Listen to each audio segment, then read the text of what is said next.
Hello everyone and welcome back to another episode of Teach, Sleep, Repeat. My name is Dylan. And my name's Hayden. And we are back with your questions that you have submitted to us to answer on this podcast. Now, Hayden, there's a few ways they can submit their questions. They can do it on Instagram. We have a few Instagram questions right here. But if they want priority, where should they be headed? Oh, Dylan, they should absolutely be joining our WhatsApp community via the link down in the description of this podcast episode. Please do join in. Dylan, tell all these lovely fans exactly why they should. Go down there, click the link, join. You only get messages from us. You'll get links directly to your phone every time a new episode drops. You'll get sneak peeks. So I've taken a picture today, Hayden. I'm actually going to post one in there behind the scenes. It's not that exciting, but it's worth joining because you will get access to polls on future episode and priority access to submissions for your questions. So without further ado, let's start with one of the questions submitted in our WhatsApp group that you can join right now down below. You should definitely do that and then review us and then do all the good stuff and share it with all your friends. Now that's out the way. Well done. Let's go straight into what is the best school trip that you have ever taken the children on as a teacher? Oh, great question. Something we should be doing more of, I will just say, as a separate point we can talk about in a minute. But the first one that comes to mind, it's a bit of a cop-out because it's the most recent one, but I do really, really enjoy it, do it every single year, is I take the kids to RAF Manston, which is like a museum for a start. It's an incredible experience where the kids get to go around and see a bunch of planes, a bunch of World War II artifacts. There's the room that they all love, which is filled with like guns and ammo and bullets and old like shrapnel and like broken bits of planes. Glamorizing war, nice one. Glamorizing war, you know, it's a museum, isn't it? That's what they do. Is that what the museums do? No, kids love seeing the actual real stuff. When you tell them it's real, yeah, exactly, then their eyes light up. Yeah. My only question to you, Hayden, is how on earth do you know they're learning stuff if you've not done your retrieval practice 10 minutes in and you've got the amazing slides that you've got off the scheme of work that you have to listen to step by step? Absolutely do your explicit instruction. Because if you dare to think as a teacher that you can possibly change that, the kids are not learning and you're going against the research. And in fact, you're being selfish, actually. You're just a selfish need to be creative. How dare you take these kids on a trip? Oh, Dylan, it sounds like someone's got under your skin, mate. No, not at all. Sounds like someone's just really annoyed you with a little comment on TikTok. Yeah, that's... You'll be pleased to know, Dylan, you're such a naive teacher. You'll be pleased to know that I actually walk around. There's these things you can buy now. They sort of strap to you. It's like a background, right? Permanent background. When I press a little button, it changes the slide. So I always have my icon in the top right. So when I'm talking like about the artifacts that we're looking at, I change it. Otherwise, obviously the kids don't know. They don't know it's teacher talk unless you tell them it's teacher talk. They don't know it's teacher talk. And obviously they're completely silent whilst I'm doing that. And then I go on my little button, paired talk. Then they know to have a little conversation about the thing they're looking at because they couldn't be excited otherwise about learning. And how on earth would they know to talk to their partner if there wasn't an icon in the top right corner of the screen every time telling them that that's what they're doing? They right wouldn't now? know. And but there's one more thing I can do. I can change the color of the background. Right. So obviously the colors are attributed to different parts of the lessons. They know. Oh, it's green. Yeah. Purple's bad. Oh, purple's bad. Purple means it's break time. So we don't use that one lightly. But the green ones, it means we're learning now because we're at school. Aren't we so naive to think that maybe a teacher just saying to the children, "Now it's time for some retrieval practice," might be no, obviously not. We have to go back and change everything. Not explicit enough. Anyway, back to the Q&A. Yeah, cheers. So why then? Just let's go back to the wholesomeness. Yeah. Like what made you love that trip though? Like the kids enjoyed it. Obviously, they saw the real life bits. But like, why would you think? Okay, do you know what though? That is obviously just better. That's just really fun. Few things. Number one, no clipboards. The kids could actually just be engrossed in it. Number two, the pace was really good. Like there were some trips I feel like sometimes after a few hours, it's sort of maybe you've kind of done all the stuff and the kids get a bit bored. This was a really good trip because there was just constantly like different rooms to go in, different things to see. And then they put on things like they got volunteers in. It was really nice, to be fair. They got volunteers in where the kids could then like go and sit in some of the cockpits of some of the planes. They had like parts of planes. Oh, wow. Old planes, newer planes. It was really cool. So there was just so much stuff to do. And I think I can judge it all by literally just looking at how the kids react when their faces light up and they're happy about where they are all day and they're not saying, when do we get to go? When can we go home? When's lunch? When they're not doing that, I'm like, this is a good trip. Yeah. So that's it for me. What about you? Did you have like a particular trip? Yeah, there's this place, I think it's in Ashford in Kent, near where we live, where it's called Kent Life. And essentially you go there and you're fully immersed in the era of history that you're learning about. So for example, I've taken children there in year 5 when we've done the Victorians, and you go there and, you know, there's a small chapel, there's like a small village place where I had old houses and stuff. And it's all set up to be as if you're in the Victorian era. So you walk in through a house and the kids are fully immersed. Everyone's dressed up. Would have been, you can dress up, but like all of the people working there are in their roles, they're actors. And as soon as you step in, it's like, oh my God, this is unreal. This is so much better than whacking a slide up and showing a picture. This is like real history to me. And the kids, again, they love it so much. And there's like different workshops they put on. So I said we did year 5, we did Victorians. I've been before when it's been Anglo-Saxons and Vikings and things like that. And the kids are so engaged, and they ask questions to these people running these workshops as if they are like a trader from the Anglo-Saxon times. Like, what would you do with the metal there? And like, oh yeah, it was worth this much. And then they make their own jewelry. And it's the kind of thing that I think gets lost a lot of the time when schools buy in schemes with the best of intentions, because they think, oh, the research says this, and I'm hoping to reduce workload for my staff because it's just a pick up and go lesson and everyone's doing the same thing. There is a middle ground, obviously, because when you see stuff like this, I'm like, no, this is learning. Yeah. This is what learning should be. Yeah. This is what I want my child to do. Now I've got my own son. If I think about what I want him to sit through, my goodness me, I want him to go to these places. And it's just a shame that it's not realistic for a lot of schools. There isn't the funding for a lot of schools to be able to do that. I'm living in an ideal world, I suppose, where I say every single time you do a history topic, you should have something like this. Yeah. But it does just go to show that like everything we talk about as best for the children, it is in this bubble of what we can work with. And it's really restrained by the funding we have. And the ability to book trips, and the cost of coaches has risen tremendously. The amount of time that goes into organizing a trip is just another thing that we sit in this podcast and say, don't do all that stuff in your own time. These trips don't happen otherwise. So I get everything. I get the pros and cons. All I'm saying is that you have to look at when you do a trip and the impact it has on these kids, lots of whom maybe never get the chance to do something like this, and just think, God, if this isn't at the center of what we're doing as an education system, it is broken, isn't it? I'd be really interested to know how many trips schools go on, because I've worked in a few schools, and it has been genuinely wildly different, even just school to school around in like the same sort of area. But do you think? I think a lot of that COVID impacted a lot of it.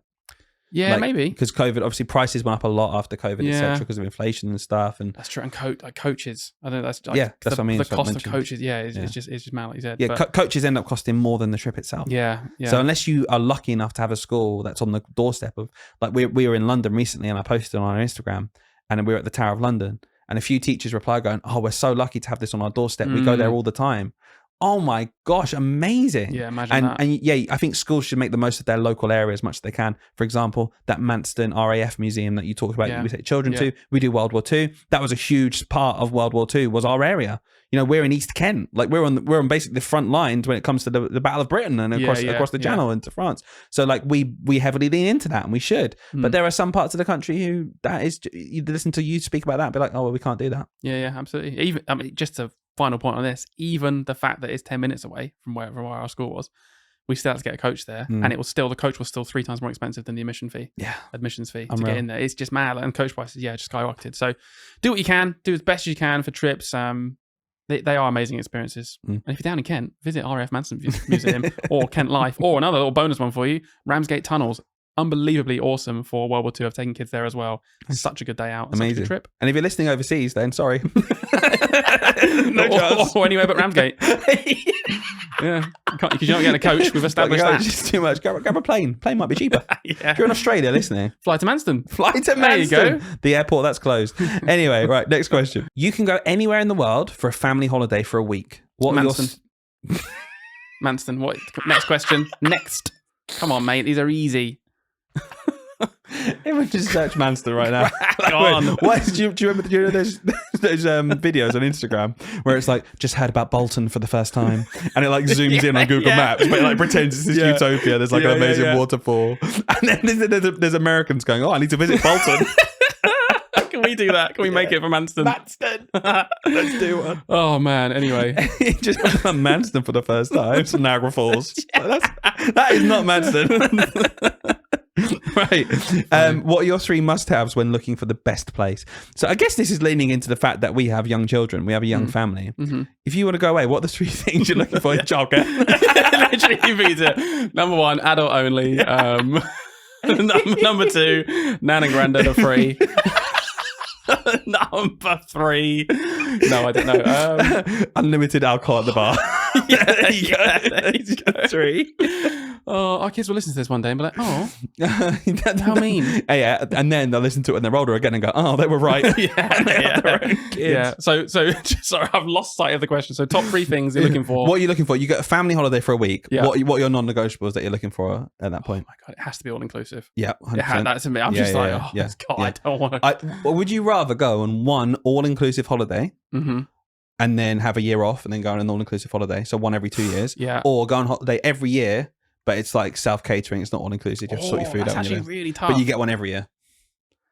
Oh God, I actually think in that one I would flip back to Would you? every year, just because I'm sure some people really hate the self-catering thing and they'll be like, absolutely never. Yeah. I don't hate it. I just think No. all-inclusive is much better. But have you found that since having a family, the idea of all-inclusive has become like tantalizing? Like, oh my gosh, yes. Yeah, Like when 100%. you've got your kids and you know, the monotonous driver. Oh my God, I got to sort dinner out. What's for dinner? Don't you feel like every day is what's for dinner? I literally get that feeling just the idea of not having to cook dinner one time in a week. If if my mum was like, oh, do you want to come around for dinner? I'm like, yes. You said to us the other day, do you want to roast dinner tonight? Maybe even not. Maybe the answer's no, but I'm coming. Yeah. I'm coming because then you're going to sort us out some dinner. I did like the roast. It was good fun. Thank you. Yeah, I worked pretty hard on that for you. It was really nice. All-inclusive, I think, non-negotiable for me, especially now. I didn't used to think this. I didn't used to be bothered, but now I need somewhere just like hot.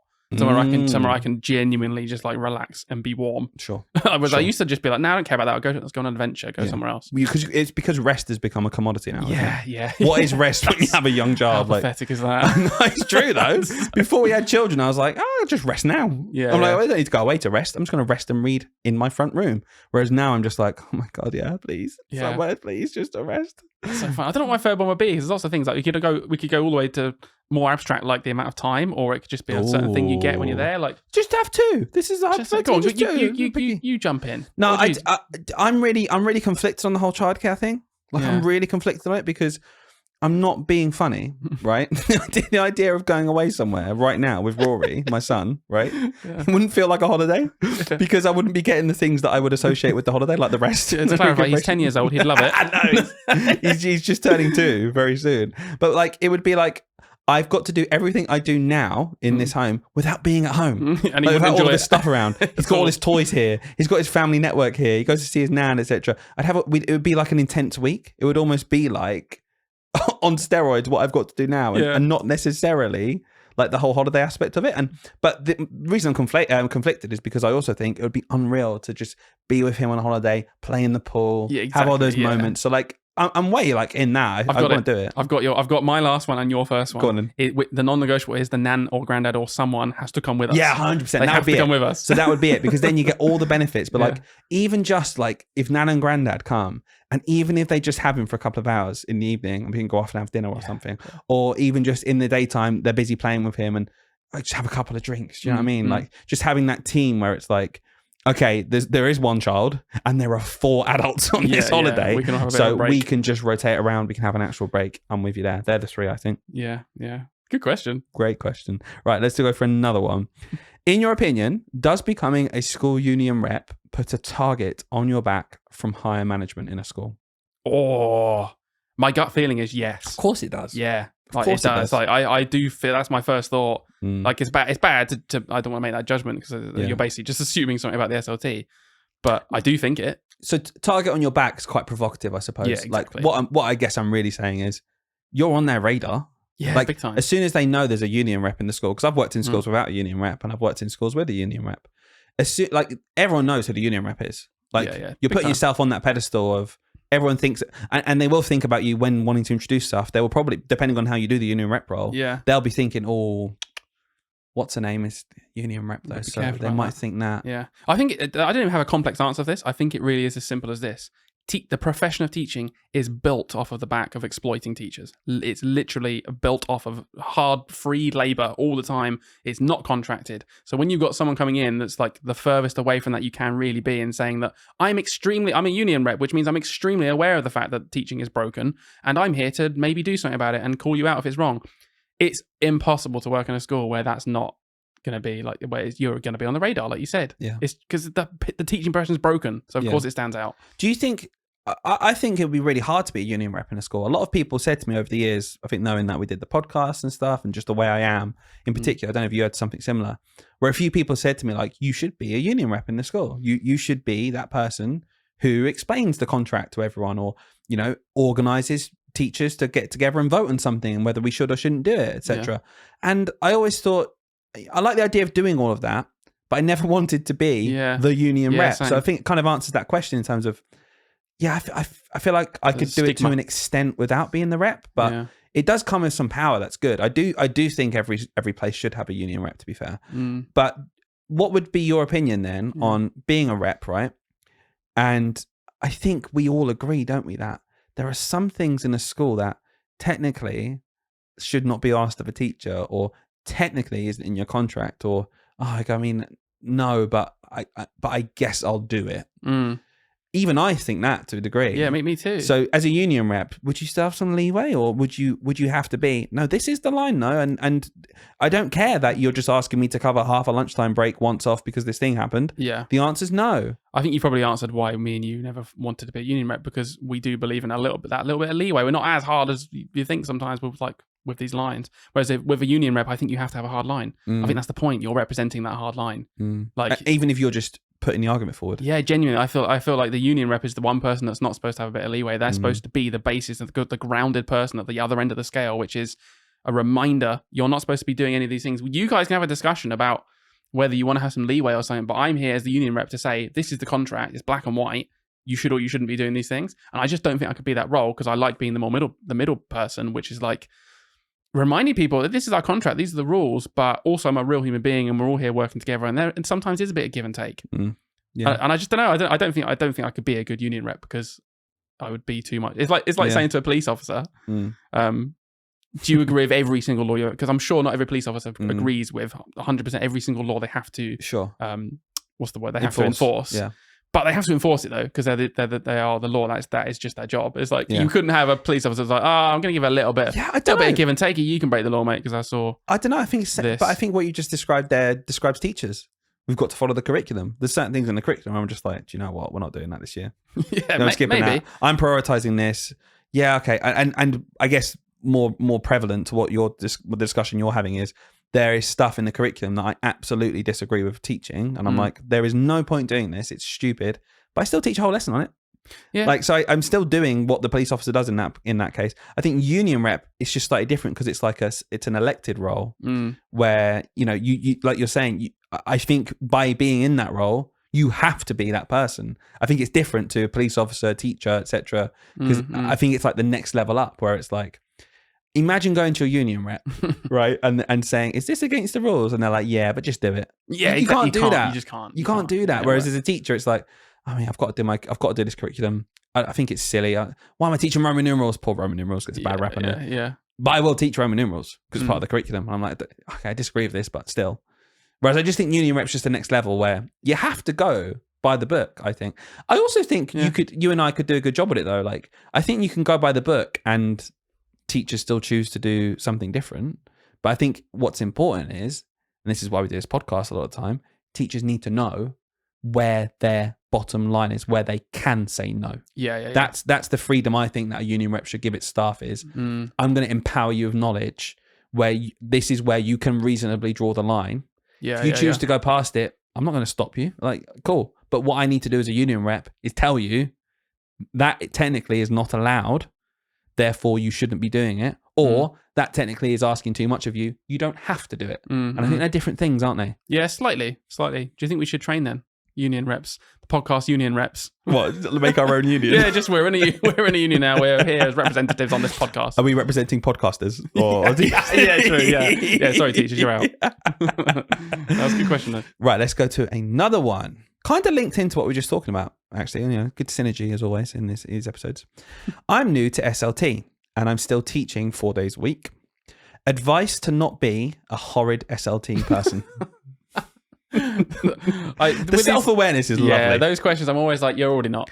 And such a good point. It's just you're already not. You ask, like, the fact that you've even written that to a podcast that people talk about teaching, you're just not already, because the people that do not do that. They don't care. They don't even want to hear our opinions. They don't listen. They wouldn't even write that in. They're not even that's self-aware to think. Yeah. Is this bad? I feel like we do this a lot, maybe because we got loads of pushback, but I think there are so many unbelievable leaders out there, like this person, like still teaching 4 days a week, now a member of SLT. I can guarantee this person does not get enough time on that one day to fulfill their roles as leadership. I can just guarantee. I know that's true. So, and they're still asking, I don't want to turn into this this idea of, I know what you can go down this road and become this, narcissistic person who just put, rule of law in the school. So if you were giving them like just a couple of pointers then that say they just genuinely, they're like, okay, it's all well and good, but what do we actually say? What kind of things would you say to them? Like, think maybe ways to act or things to do just to keep them, a good SLT or whatever they've called it. I think a really big part of it is not slipping into treating your staff the way you treated your class of children. And I do think that happens a lot. And you have to understand that you're working with not a bunch of minds that you're molding and helping and getting to an endpoint, which is what teaching is, where you are very much the voice of authority. You're leading them through their learning journey. You're getting into their end goals, and you're responsible for that at the end of the day. And you need to make sure the children get there. And sometimes you say, no, kids, you just have to do this. A lot of micromanagement with kids. Exactly that. I think when it moves to you being in charge of a group of teachers, what you have to understand is that these people are professionals. These people are trained in teaching. And for a lot of those, they're experienced as well. So you don't need to be micromanaging every small finite detail. And even though you are kind of the buck stops with you in terms of your SLT and what the teachers do is a reflection on what you are. You have to have some kind of management, sure. Yeah, of course. But I think it has to be much more of an open dialogue. Whereas if as leadership you're thinking about changes in your school that you want to implement out, and we talked about this last week on the question and answer podcast about, at what line do we have of, no, you have to do this, or no, this is a good thing, you could do this, or I don't care, do it or don't.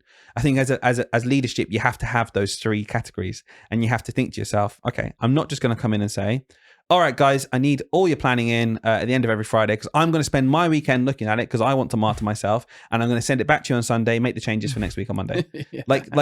If you are a leader doing that, and I know we talked about it in the other podcast, those red flags, and that was one of them. But if you're a leader, right, and you get to the point where you're doing that, you are a terrible leader, and it's the end of it.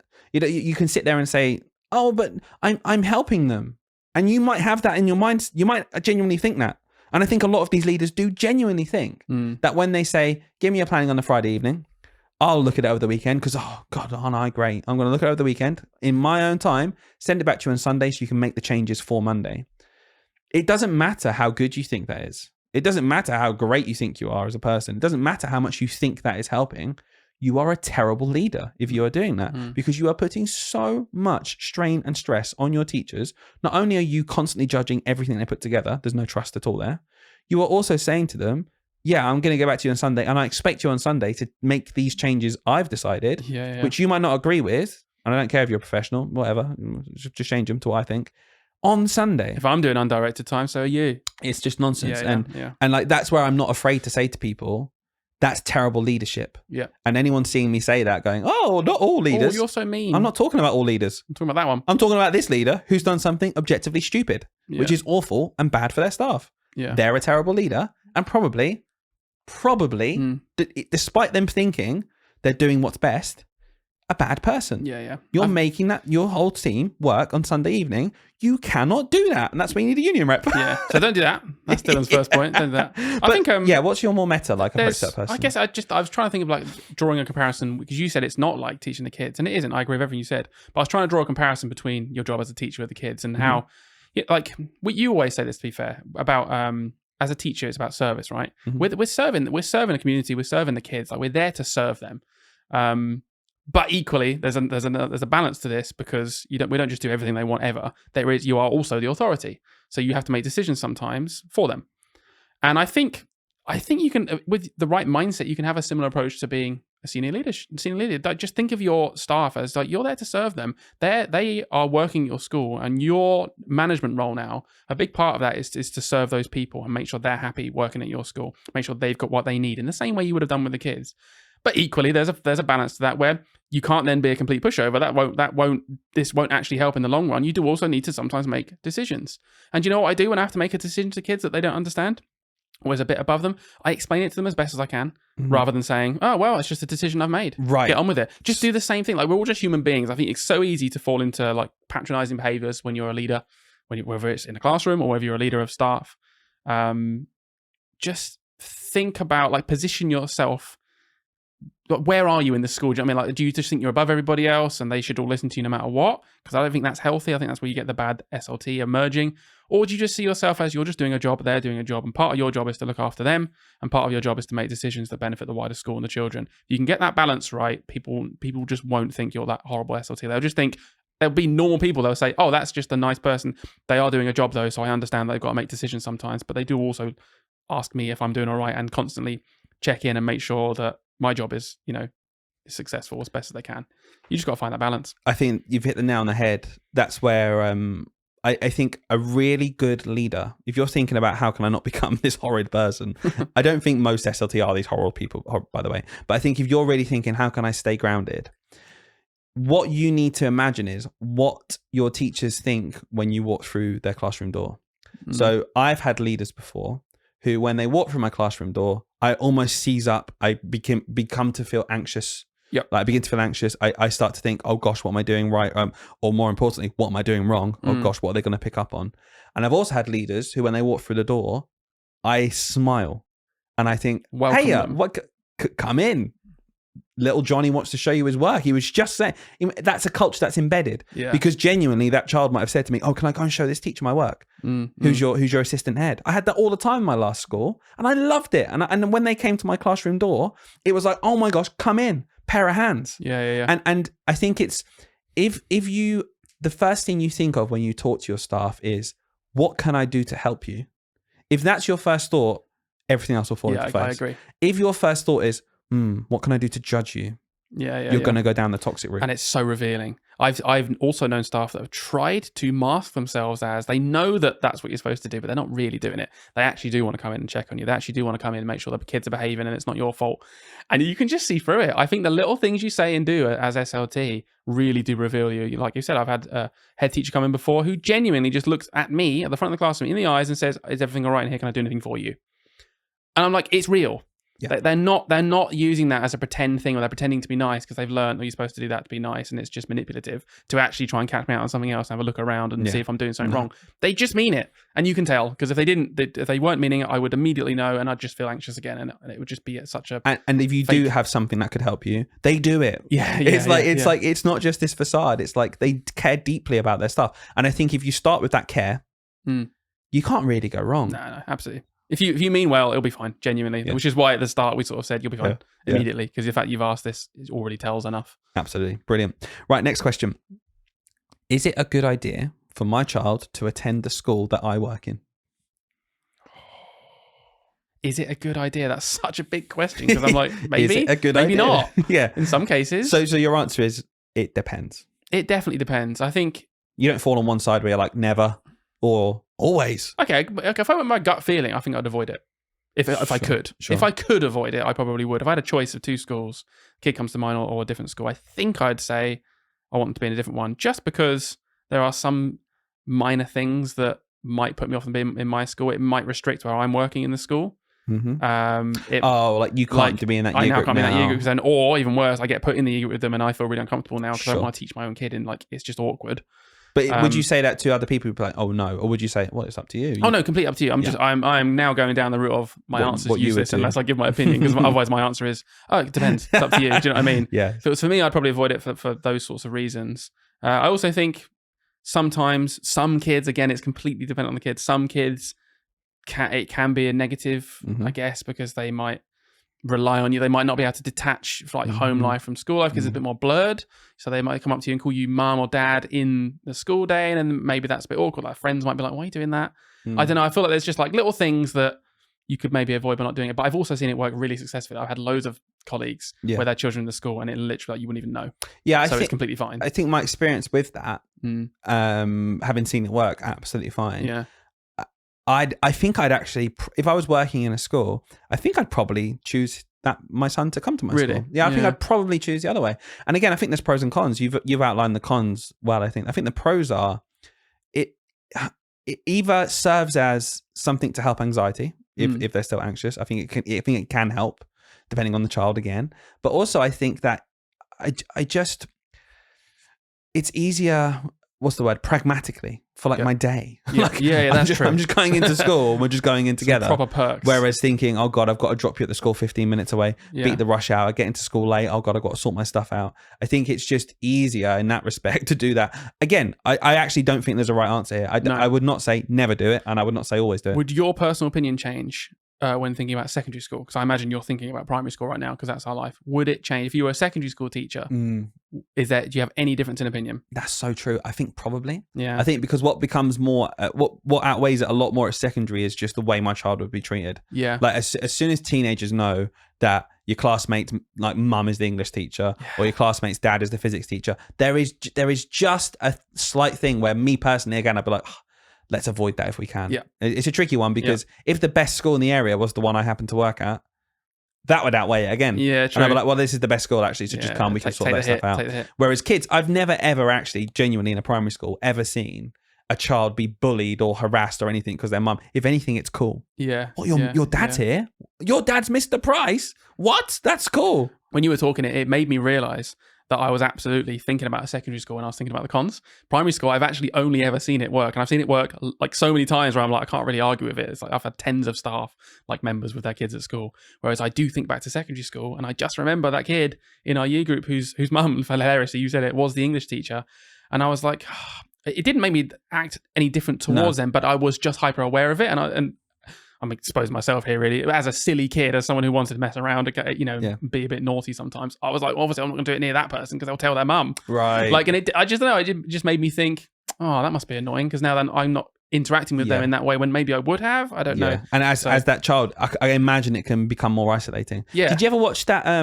This isn't about teaching, but did you ever watch that miniseries Adolescence? Yes. On Netflix. Yeah. And there was one of the detectives went into the school and his son was in that school. Yeah, that's right.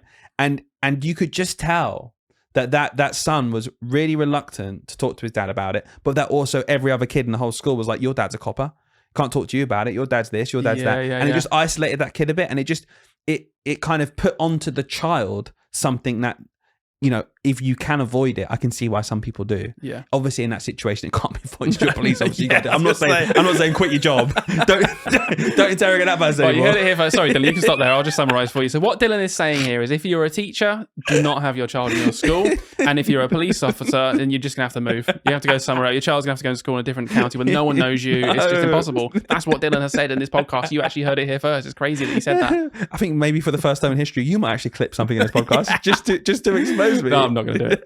I'm not going to do that, Dylan. I'm not here to work, mate. Come on. Oh, gosh. Right. Another question from our WhatsApp group. You can join down below. Why don't you give us a review while you're here? While you're here, give us a review. That would be because nice. I've said this before, Hayden, but I see the number of people who listen to this podcast and I see the number of reviews we've got, and they are nowhere near the same. You sound like a YouTuber. Broken record. Did you know that 97% of people who watch this are not following and subscribing? They're all American as well.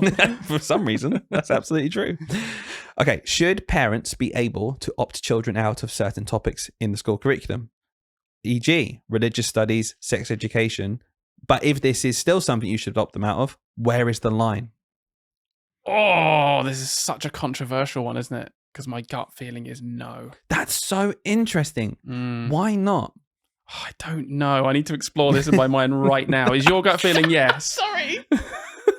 I need to. Why? I don't know. I don't want to say something. Scrub. And then my opinion changes in eight seconds later. No, it's fine. This is what we're doing. This is, by the way, one of the cons of you doing absolutely no prep work. Yeah. When it comes to this podcast. I knew this question was coming up. Yeah, you did. Yeah. I think it's based on this is where I'm happy to be wrong because I think it's based on my personal experiences as a teacher. The few times that someone has asked for their child not to be included, I've always thought it wasn't a good enough reason. Right. I've always thought they should be learning this. Is me not wanting my child to do that not enough of a reason? Wait, no, it is enough of a reason because I've obviously always been like, okay. Sure. But in my head, like I'm thinking, my opinion in that moment is, I don't think the child Okay, so let me be really clear. Yeah. This says, should parents be able to do it? It sounds like you're saying they should be able to. Yes, absolutely. In fact, that's like a hard yes. Okay. I have no qualms with that. Right. But have there been times where I think they're wrong? Yeah, I think so. Okay. So let's extrapolate that. So you think sex education, yes or no, should be able to opt out? Well, the answer is yes to everything, by the way. Okay, so you should be able to opt out of history.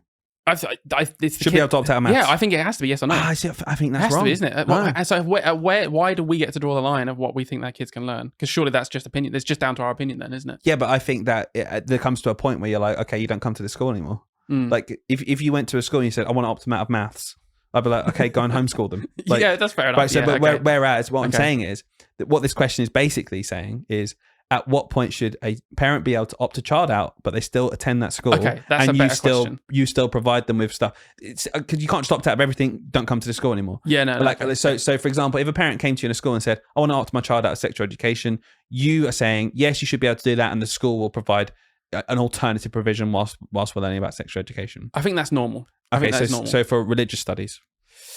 I don't know. I don't think so. But also, just going back to sex ed, by the way, my general gut opinion is also like I always think it's wrong. When that's happened, I'm always like, nah, you shouldn't. That's fine. But I'm very much saying should now. they be able to, Let's just literally let's concentrate on should it be allowed, right? That a parent comes up to your school and says, "I'm opting my child out of this," and you set up a different provision for them. I'm going to go through some lessons. All right, go on. Sex education. Yes. Religious studies. No. So okay, let's dive into that. When in the past we've had people of certain faiths in school. I.e. Jehovah's Witnesses, who've said, I want to take my child out of these religious studies, or you're going to the church, I don't want my child to do that. You don't think they should be allowed to opt out? Going to the church is different. That as a trip, I'm like, fair enough, because it is literally taking the kids to a holy place, and like that's different to me to the subject of RE. I don't think they should be able to, no. Okay, cool. So you just, at that point, you say, no, they've got to be in this RE lesson or leave the school. I think that's how it should be. Wow. Yeah. No, it's so hard, isn't it? They leave the school. I don't know. I think we have to, there's a weird give or take middle ground where I'm like, I don't think, even as a head teacher, I still wouldn't think they should be able to opt out of RE. But obviously, I'd have that discussion because I don't think a child should then not be allowed at my school to learn English and maths, the core curriculum, over not wanting to do RE. And I know it's different because when we talk about history, and I'm like, I don't know, where is that line? So would you allow a parent to be like, listen, I'll do the history, mate. Yes, this woke agenda, I don't want any of this wokey nonsense in this curriculum. I'm a reformer, and I think you're indoctrinating my kids. No history, thank you. Should they be allowed to do that? I don't think so, no. I don't think so, which is what, and I do literally feel the same about RE. I just know that with RE, that is, in real life, that doesn't happen with history. Whereas in real life, it does happen with RE. So what do you mean? So I what know, do you mean in real life? In reality, people do actually take their kids out of RE for various, like you said, you might have a Jehovah's Witness family that say, I don't want my kid learning this topic on Christianity. I don't want my kid learning this topic on Islam. That actually happens like quite a lot. Whereas you don't get that in history. So there clearly is a difference. They could do, but feels like we're moving that way. Maybe. Where more parents would be like, nah, I just don't agree with this. I don't want my kid learning about this. Yeah. You're putting this agenda across and I don't like it. Whether that parent's right or not, I'm not having a discussion right now. I'm just saying, as a parent, should you be allowed to say, I don't want my kid to learn this? You can say it, but I'm not having it in my school. Yeah. Sex ed, I think, is a bit different because it is just sensitive. Having taught sex ed for many, many years, I can see that it is a lot more personally effective and sensitive in terms of like the content and what it is. So I completely appreciate the idea that parents want to reserve those conversations for different times. That is fine to me. But RE is like, it is really, realistically to me, it is the same as saying history or geography. It is a subject. You're literally it's not about indoctrination in any way. It's literally, you're learning about what people in this world believe in. Neither sex ed. Sex ed's just you're learning how penis I becomes erect. You're learning how an egg is fertilized. I know. And I think the science, so it's so funny because I have these arguments and I'll say to people, it is just the science curriculum. We have to teach this. Okay, so like, for example, in sex ed and PSHE and stuff, etc., you're learning about different relationships, and there might be someone out there who's quite bigoted and it's like, I don't want my kid learning about same-sex relationships. They're too young, blah, blah, blah. Why is that different to, I don't want my kid learning about Sikhism. I don't want him to become a Sikh. So you're saying you should be allowed to, or you shouldn't be allowed is what you're saying, do one, but you should be allowed to take them out the other. Just to clarify, I don't think they're very different. But the point with sex ed is it's like, no one's passing out in my RE lesson. Do you know what I mean? Like kids can genuinely, like, literally. They might pass out in a history lesson. Maybe if you go gory, you talk about mummification. We're talking about talking about scraping a brain out of a nose. Like, some people could say, well, that's just that's a bit sensitive, isn't it? There's not a picture of a big willy on the ball when I'm doing that, mate. No, I know. I should hope not. Like in sex ed, it's the mummification process. Yeah, that's what I mean. Like, you can talk. I don't know. I feel like it's so. We're drawing the line basically in detail. Yeah, I think it is. These are good questions because I think there is a line somewhere, and I think there's a reason that people do actually take their kids out of sex ed a lot, and they don't actually take their kids out of history. There's clearly some reason for that. I'm just trying to find what it is. So I guess what I'm really, I'm being quite harsh on you here. I'm asking you really harsh questions. No, go on. But I guess what I'm really getting at is it like inevitably has to be an arbitrary line. Yeah. Right. There has to be, like, that arbitrary line has to be drawn by someone. Yeah. Okay. And unless you're going to go to the extremes of you can't opt out of anything. Yeah. Or you can opt out of everything, you have to draw that line yourself. And I'm just exploring why is the line sexual reproduction? Nah, you don't have to do that. Different relationships between different people, you have to do that. Whether you agree with the politics or not, I'm not saying I do remotely, by the way. I'm just talking about the right of a parent to have their child not learn something. Are we the arbiters of that line, or are the parents the arbiters of that line? Ultimately the parents are, which is why the original question that I thought, which is like, do the parents have the right to take their kids out of school, is always going to be yes. Yeah, it's and always that's why yes. homeschooling exists. Exactly, it exists, and I don't have a problem with it. But the optimal outcome for me is you can't. The school has a curriculum, and by being in the school, you are automatically opting in, and there is no choice to the curriculum we teach. If you have a problem with the curriculum, take it up with the government. I am not choosing that sex ed is taught in this PSHE curriculum. Because RE isn't statutory, right? Is it not? No. Oh no, because some schools don't teach it, do they? So that's yeah. So again, that has to be opt in or out then, really, doesn't it? Yeah, I guess so. When you're joining a school, but then it goes down to what's the only school around the corner. Like, I have to join this school, and it's such a complex. Exactly, and if the line is just indoctrination, like I think your point is really good. It's like RE is not indoctrination. No. It's just learning how different people live their lives in the society that you're going to be brought up and live in, and it's good to understand how other people have their views of the world, right? Yeah. But we're still saying you should be able to opt out of it. So I'm just saying, if we're saying it's not indoctrination, but you can opt out of it because traditionally more people do it. Yeah. Why can you not just apply the same thing of history? It's not indoctrination. We're teaching historical skills. We're looking at artifacts. We're looking at sources. We're just interpreting them. Okay, PSHE, we're not indoctrinating. We're just talking about this is literally how some people live their lives in this world that you'll grow up in. It might be you, and it might be your mate, and it might be no one you've ever met in your life, but it's what people are. Why then do we not also have, but you can opt out then, because we've just decided. Yeah, I don't know, but just to clarify, I said we shouldn't be able to opt out of RE. Sure. The only one I'm an R about is sex ed, and it is based on my experience of it being so intense. Yeah. And I think it all probably boils down from history in terms of it's very much accepted that in the same way we had a conversation about should we be teaching kids to use knives and forks, it's very much been accepted in all of history that it's a very family-led topic to teach them. Sure. The birds and the bees, you have that talk with your kids when you feel they're ready, and it's extremely personal, and it should be something at home. I think there's still a huge argument for that, which is why I have more sympathy for parents with specifically within sex ed. I don't have sympathy, like you made a point earlier, and about if someone came up to me and said, I don't want my kid to learn about same sex, but I want them to do all the rest. I don't have sympathy for that, because I think that is just like, I just think that's right. I just think I'm not going to be part of that agenda, like teaching children that, like, it's just. I want to be scientific about it. I don't want to be too political about it. Not even necessarily always scientific, just like, this is what the world is, though. Yeah. Like, these people exist, and you can't just ignore that. Yeah. And again, it's not indoctrination. I've had it happen, by the way. I've had an experience many, many, many years ago of a family. I won't give too many details, so it's not like giving away who it is, whatever. But it was your mum, wasn't it? My mum, yeah. It was me. I wasn't allowed in sex ed. No, I had a family. I was a year 6 teacher. I've been a year 6 teacher for most of my career, and they came in, and they genuinely had that exact concern. They were only worried about the idea that their child might be exposed to the concept of same sex. They weren't worried about will you go into detail about it. They would just wanted to know, is there any representation within these lessons of same sex relationships? Because if there was, he wasn't going to do it. He wasn't going to be a part of this. How long are they hoping to shield him from what they think is like? But it was a really hard experience for me, because firstly, like, as a teacher, there is some like professional line, and they were being very polite about. They weren't coming in like guns blazing. They were genuinely asking. And yes, it was obviously for religious reasons. I found it extremely hard, because there was like some representation of same sex in it, which obviously in my head I was like, I didn't consider this. But there isn't a book that you pick up in the library. I know. What world are you living in that you can't see it? Yeah. You have the right to not do it. It was such an awkward conversation. But you don't have the right to not live in a world without it. I know. And obviously, as a human being, I'm thinking this as well in this time. And they was basically said, because we don't agree with it. We don't think it's right. This is perfect. And I said, and I think, well, okay, so fair enough. I said, okay, but I think you're wrong. Yeah. And I had this very, very awkward conversation where it's like, now it's just this take away teacher and parent. Now we're basically just sitting there. Are we apparently now just sitting here in a classroom arguing about same-sex relationships because this is mental? And not even that. I'm not, it's not what some people think. Like, we're teaching you how to become gay. Yeah. No, no, just saying yeah. that this exists and is an option, and there might be a family in that classroom whose parents are in a same-sex marriage. Yeah, Like, it's representation. what are you yes, I should have said, yes, actually, there's nothing there, and it's all exclusively white men as well.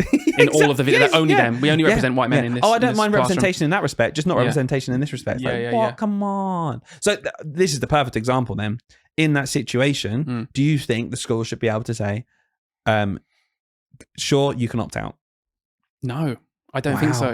Because I just think it's so wrong but the problem is it does come down to a personal thing. Yeah. I think it's so wrong that we could allow such a like old backwards thinking about same sex and homosexuality in this day and age to still be prevalent in the classroom. But look, I might get pushback for this because I am fundamentally on your side here, and I think children need representation.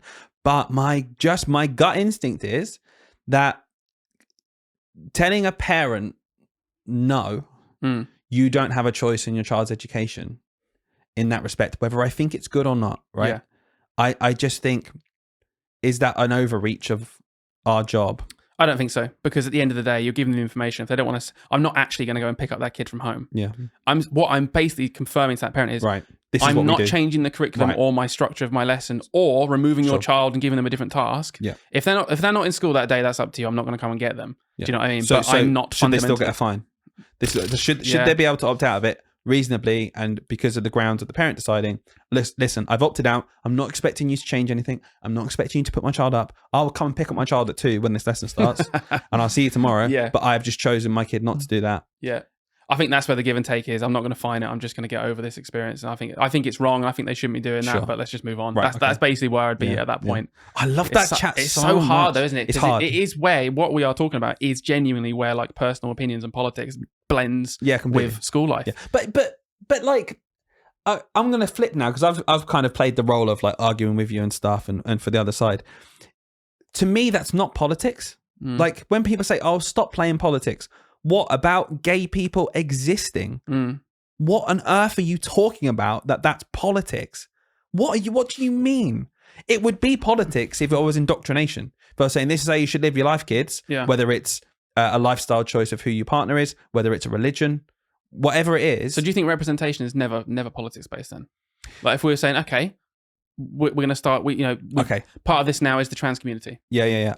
What I'm saying is it's never politics to simply acknowledge someone exists. Yeah, of course. Like that's what I'm saying. So when I'm saying representation of like, if we're talking about relationships people have, right? I'm not only going to teach the class the relationships that they've seen in their life and have existed for just them, right? So you might have a child who, let's say a child is white child in a heterosexual family. Yeah. And I'm not only going to show them what they know of and what they've seen in their household ever. I'm going to show them all types of things because I want them to know that there are other people in this world. Yeah. So there are people who have same-sex marriages. I'm not going to talk about whether we agree with it in this lesson or not. It's nothing to do with me or you. I personally think it's mental that you would ever disagree with anything like this. Yeah. But that's not my job in this respect. No. My job in this respect as the teacher is to show you that this is how people live their lives. I have delivered a whole unit on Sikhism. I have delivered a whole unit on Islam. I've delivered a whole unit on different relationships that families have. None of them represent me. And I'm not even religious. Yeah, literally. That's what I mean. Yeah. I'm an atheist, right? But I'm not at the end going, oh, and by the way, this is nonsense. Like, you should all be atheists because I am. Do you think some people are, though, in teaching? Yes, completely. And I think that's wrong. I mean, that's absolutely wrong. Because that's what gets the flag. That's what people completely. But pick up on. It's so small. Yeah. And what it gets conflated with then is talking about it ever. And then people might hear of one story of someone saying, no, go, this is how you should live your life. Everyone else is ridiculous. They're a fascist. They're racist. They're horrible, whatever which way it might be. And you're like, that's awful. That's an overreach. Don't do that as a teacher. That's annoying. But then someone clamps onto that and goes, yeah, therefore we should never talk about it because they're indoctrinating our kids. No, what's happening in 99% of schools is we're just having a really good inclusive chat about representation, saying these people exist, not remotely telling you how to live your life, rather explaining the world you live in. What do you think about people that say, along those lines of that counter argument, where they say, okay, we will accept that maybe there are some teachers that are abusing this and not doing it correctly. Like maybe even it's like 0.5% of teachers. And, we're saying clearly it's vastly not that, it's been disproportionate. But what if they say, yeah, okay, but it is still happening some places. And the only way we can get that to complete zero is just take it out of the curriculum. Yes, that's true. And it's the only way we can get rid of bad maths teaching is to get rid of maths completely. the only way we can get rid of, a biased history debate is to get rid of history completely. Yeah. Like, it's just such a ridiculous overreach. It's like, by having a system, you're acknowledging there'll be some people who take advantage of it, right? There are some people who claim, benefit fraud, who claim benefits when they shouldn't. Should we shut the whole benefit system down? Of course we bloody a lot of well people shouldn't. think so, though, don't yeah, they? no, and I'm saying it's the same thing. I'm like, Yeah. no, because it catches so many people who need it vitally. Yeah. We don't just go, oh, let's not fix it. We go, how can we work to make it better? Yeah. And so the system existing and having some flaws is way better than and way more helpful than the system not existing at all. Yeah, I agree. That's the bottom line of it. I think I almost want to end it there, with that conversation. Well, let's do it. That's I think we ended up talking for a little while. We did. That This is this is the worst Q&A kind of episode we've ever done in our lives. I think we got through 2 questions. No, great chat. Great chat. And do you know what we might need? Yeah. More questions. Go down in the chat, the WhatsApp chat link down below. Join our community. You get priority access to giving us questions. And if you enjoyed that chat, please leave us a review and please get in touch because, I think we're becoming more and more confident in talking about these issues because there was a time in the past where I was like, it's not even worth touching. No, absolutely. Because But I do think it's really important to have these discussions, and I would love to know people's opinions both ways, whichever way it might be, and then we can have a real discussion about it. And maybe we'll come back and circle around on this in the future. Yeah, it's a big topic. Definitely. Right, guys. See you next time. Thanks for listening.